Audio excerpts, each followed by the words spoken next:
هذه السيارة من الداخل. طبعا هذه في حساس يبغى لها تظبيط عشان تروح الاشارات هذه حقت البيس. وهذه مكيف شغال بثلج ثلج. هذا مركزي، وهاي 3 مراتب، واحدة هناك واحدة هنا.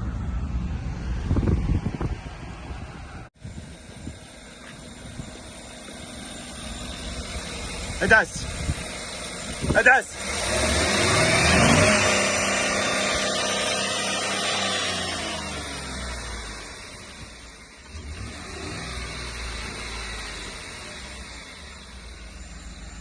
هذا معدل وهذا معدل.